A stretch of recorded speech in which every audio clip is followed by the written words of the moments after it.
یہ ملک تباہی بربادی کی طرف جا رہا ہے، اور اس ملک میں آپ اندازہ کریں کہ حالات کیا ہیں. آئی ایم ایف مان نہیں رہا جی، آئینی بحران انتہا پر ہے، سیاسی بحران سیاسی دشمنیوں میں بدل گیا ہے، معاشی بحران کے آٹے کی لائن میں لوگ لگے ہوئے ہیں، اور اس کے بعد اوپر کیا ہے کہ صدر مملکت سے لے کر سپریم کورٹ کے جج تک کسی کا ٹیلی فون محفوظ نہیں ہے، اور سابق وزیر اعظم پہلی مرتبہ سابق وزیر اعظم کے گھر کرین کا سے دروازے توڑ کر اندر داخل ہوئے. جے ہند دوستوں، میں مہندر شرما سواگت کرتا ہوں ون ورلڈ ہندی میں آپ کا. امید کرتا ہوں آپ خوش اور سوستھ ہیں. دوستوں آئیے دکھاتے ہیں پاک میڈیا کی کچھ لیٹسٹ ڈیبیٹ جس میں کیسے ڈسکشن کیا جا رہا ہے کہ پاکستان میں ایک بار پھر سے حالات وہی پیدا ہو گئے ہیں کہ پاکستان میں آٹے کی لائنوں میں لوگ مرنے لگے ہیں، اور ملک کیسے تباہی کے کگار پہ آ گیا ہے، اور آج کیسے پاکستان کے حالات بد سے بدتر ہو گئے ہیں. اور اس کا سب سے بڑا جو کارن بتایا جا رہا ہے وہ کہیں نہ کہیں پاکستان کی پولیٹیکل انسٹیبلٹی ہے. اسی وجہ سے کہیں نہ کہیں پاکستان میں آج نہ ہی تو آئی ایم ایف وشواس کر رہا ہے اور نہ ہی دوست ملکوں نے ساتھ دینا لگ بھگ بند کر دیا ہے پاکستان میں. تو اس لیے پاکستان کی جو عوام ہے اس کا خون کیسے نچوڑا جا رہا ہے. آج کیسے 6 کلو کے آٹے کا جو پیکٹ ہے وہ 1100 روپے میں بک رہا ہے. تو یہ بد سے بدتر حالات اور عوام کی نکل رہی چیخوں کا کیسے ڈسکشن کر رہے ہیں. تو دوستوں دیکھیے ڈیبیٹ اور کمنٹ میں اپنے پرتکریا ضرور دیں. لاسٹ میں آپ سے ریکویسٹ کروں گا چینل پہ نہیں ہے تو چینل کو سب سے پہلے سبسکرائب کریں، لائک شیئر کمنٹ ضرور کریں. دوستوں جے ہند، وندے ماترم، بھارت ماتا کی جے. دوستوں اور آٹا جو ہے وہ مفت تقسیم ہونا شروع ہوا ہے، اور آج انفارچونیٹلی 2 لوگوں کی ہلاکت کی اطلاع، خاتون اور ایک بزرگ مرد جو آٹے کے لائن میں لگ کے مر گئے. اور دوسری طرف ایک طرف آپ مفت آٹا دے رہے ہیں، دوسری طرف جو سرکاری آٹا ہے وہ 648 روپے کی بجائے آج، یعنی کل 648 کا تھا اور آج وہ 1158 روپے کا ہو گیا ہے، تقریباً ڈبل. تو یہ کس قسم کی سبسڈی ہے؟ دیکھیے یہ ہیں وہ اصل مسائل جو گم ہو گئے ہیں: مہنگائی، بے روزگاری، غربت، اور آٹے کی لائنیں لگ گئی ہیں. پاکستان ایک زرعی ملک ہے، یہ ہمیں بچپن سے سکھایا اور پڑھایا جا رہا تھا. 11 مہینے یہ پی ڈی ایم کے، اس میں آپ ڈالر دیکھ لیں، اس میں آپ اسٹاک ایکسچینج دیکھ لیں، امپورٹ ایکسپورٹ دیکھ لیں، اس میں سرمایہ کاری دیکھ لیں، اس میں زر مبادلہ دیکھ لیں، اس میں قرضے دیکھ لیں. 37 کروڑ یومیہ قرضہ لے رہی ہے فی دن یہ حکومت، اور ابھی تک 30% قرضہ بیرون ملک کا اور 32% اندرون ملک کا بڑھ چکا ہے، اور ان کے ہاتھ کچھ نہیں آ رہا.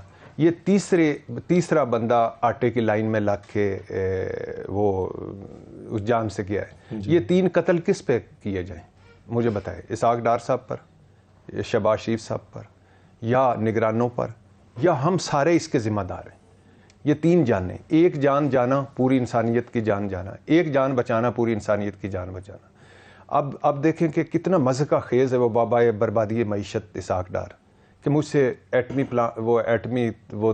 نیوکلیر لینے چاہ رہے تھے، امریکہ نے کر دی، آئی ایم ایف نے کر دی، کوئی عطا پتہ ہی نہیں ہے کہ ہو کیا رہا ہے. سوال وضاحت کیا انہوں نے کہا کہ جی ایک سوال کے جواب میں نے کہا تھا اور یہ وہ دیکھیں، یہ وہ بابا تھا جو ہمیں روز ایون فیلڈ سے بیٹھ کے کہتا تھا کہ مجھے پتا ہے، میں ہوں اصل ان سارے مسائل کا حل میرے پاس ہے.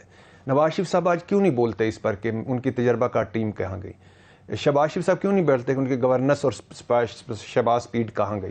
زرداری صاحب پہ بھاری کدھر گئے ہیں؟ مولانا صاحب 100 سال اقتدار ان کا ہو گیا، کدھر گئے ہیں؟ اور یہ ساری سیاست اکٹھی عمران خان کا آج مقدمہ کیوں سچا ہو رہا ہے؟ آپ کسی شہر میں چلے جائیں، کسی پنڈ میں چلے جائیں، ان سے پوچھیں، ان کو کہیں، میں 5-6 دن لاہور میں تھا اور ارد گرد بھی تھا، میں ان کو کہتا تھا کہ عمران خان پہ تو توشہ خانہ بھی کیس ہے، سیتا وائٹ والا کیس بھی ہے، 100 مقدمے بھی ہیں، عمران خان کے دور میں کرپشن بھی ہوئی ہے. تو وہ آگے سے مانتے ہی کوئی نہیں تھا. وہ کہتا ہے انہوں نے آ کے کیا کیا ہے؟ ہم بجلی کا بل نہیں دے سکتے، گیس کا بل نہیں دے سکتے، آٹا نہیں خرید سکتے. وہ انڈین سفارتکار، آج ویسے تو انڈین میڈیا سنیں تو اتنی شرمندگی ہوتی ہے خدا کی قسم کے چھپنے کو جگہ نہیں ملتی. اور وہ وہ کہہ رہا میں جب پیاز لینے گیا تو میری آنکھیں کھلی کی کھلی رہے گی. 300 روپے کلو پیاز، یہ 20 روپے کلو ادھر انڈیا میں. یہ وہ تجربہ کار تھے، یہ ارسطو تھے، افلاطون تھے، اور یہ وہ تھے. اور پھر اب بات بنیادی طور پہ بات کیا ہے کہ آپ کی گورننس، آپ کی پرفارمنس، آپ کے بیانیہ، سارا کچھ آپ نے خود دفنا دیا. اب عمران خان کو آپ نائل کر لو گے، اندر ڈال لو گے، اس کے بعد کیا کرو گے؟ کوئی ویژن، کوئی پالیسی، کوئی روڈ میپ کہیں بھی نہیں ہے. اور یہی وہ جرم ہے جو یہ سرزد کر رہے ہیں. اور آج عوام خدا کی قسم سفید پوش کا جینا مشکل ہو گیا ہے, تنخواہ دار کا, مڈل کلاس کا, اور غریب آدمی تو رل گیا ہے. صحیح ہے, اور اب بالکل صحیح ہے. لیکن اور ساتھ ساتھ جو سبسڈیز کی بات ہو رہی ہے اس میں سبسڈیز, پھر میں کہہ رہا ہوں 100 ارب روپے کی سبسڈیز. لیکن یہ جو پیٹرول کی سبسڈی ہے رانا احسان صاحب, اس کا میکھنزم کی کیسے بنے گا؟ کیونکہ یہاں پر تو 800 سی سی گاڑیاں, 4 ملین 5 ملین کی بھی 800 سی سی گاڑیاں ہیں, اور 6 لاکھ روپے کا بھی موٹر سائیکل ہے.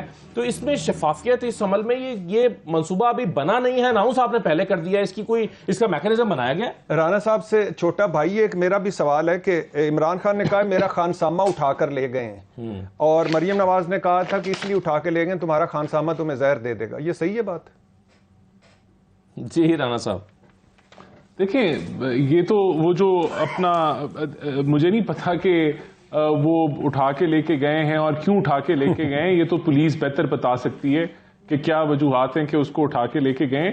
جو آپ کا سوال ہے یہ سبسڈی کے اوپر پیٹرول کی, دیکھیں یہ 6 ہفتے اس لیے لیے گئے ہیں کہ اس کا میکانزم بنایا جائے. ہمارے پاس ایک اچھا ڈیٹا بیس اویلیبل ہے جس کے اندر جو لو انکم گروپس ہیں وہ آئیڈینٹیفائی ہو سکتے ہیں. پھر اس کو کس طریقے سے کرنا ہے کہ موٹر بائکس کو دینا ہے یا 800 سی سی والوں کو دینا ہے, تو یہ سارا طریقہ کار بن سکتا ہے. کارڈ سسٹم انٹروڈیوس کرایا جا سکتا ہے. اگر آپ کے پاس اتنا اچھا میکانزم موجود ہے اندر یہ لو انکم لوگوں کا, تو یہ آٹے کی تقسیم کا کوئی بہتر فارمولا سر بنا لیں. لوگوں کی بڑی ہیوملیشن ہو رہی ہے ایک آٹے کے تھیلے کے لیے کہ بیچارے لوگ لائنوں میں لگتے ہیں اور پھر مر جاتے ہیں, اور سارا دن لائنوں میں لگ کے آٹا خریدتے ہیں. اس میں بڑی ہیوملیشن ہوتی ہے انسانیت کی. اس کا بھی کوئی بہتر طریقہ ہو سکتا ہے. دیکھیں میں ایگری کرتا ہوں کہ یہ بڑا پینفل ہے, خاص طور پہ جو ڈیتھس ہوئی ہیں وہ بہت ہی, جتنا بھی افسوس کریں وہ کم ہے, اور لائنوں میں لگنا جو ہے وہ تو بالکل بہت مشکل ہے. اور جو اس چیز کی بھی انکوائری ہونی چاہیے ہے کہ وہ کیوں جو ہے وہ کیا ہوا ادھر اور کیا انسیڈنٹ ہوا.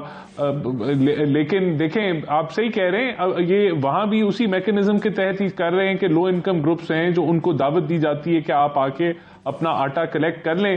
لیکن کیونکہ آپ جانتے ہیں یہاں 22 کروڑ کی آبادی ہے اور غربت جو ہے وہ بے انتہا ہے, تو یہ لائنز جو ہیں وہ لگ جاتی ہیں. تو اس کو بہتر کرنے کی ضرورت ہے. لیکن جو پیٹرول کی اوپر بات آئے گی تو یہاں پہ بے انتہا پیٹرول سٹیشنز ہیں, تو وہاں جی پیٹرول سٹیشنز تو بے انتہا ہیں, تو وہاں میکانزم بہتر بن سکتا ہے ادھر, کیونکہ ڈسٹریبیوشن پوائنٹس آپ کے پاس بہت زیادہ ہیں. تو اس کا میکانزم جو ہے یہ 6 ہفتے اسی کے اوپر فائن ٹیوننگ. جھگڑا صاحب آپ تو وزیر خزانہ رہے ہیں, آپ یہ سبسڈیز کو کیسے دیکھ رہے ہیں اور کتنا امپیکٹ عوام کی زندگیوں میں, کتنی خوشحالی اس سے آ پائے گی؟ مجھے ہنسی اور افسوس اس لیے آ رہا ہے کہ صاف بات کریں, سبسڈیز دے کیوں رہے ہیں.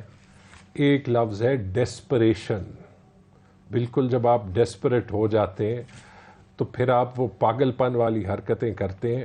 نہ یہ غریبوں کے لیے کر رہے ہیں, یہ کر رہے ہیں کہ ان کے خیال میں شاید کسی طریقے سے یہ کوئی ووٹ واپس اپنی طرف. آپ کی حکومت جاری تھی, آپ نے بھی پیٹرول پہ سبسڈی دی تھی. دیکھیں وہ سبسڈی بھی کاسٹڈ تھی اور اس وقت بھی حکومت جا رہی تھی اور پریشر تھا, اور ہم نے اس وقت یہ اسکیم بھی ڈسکس کی تھی.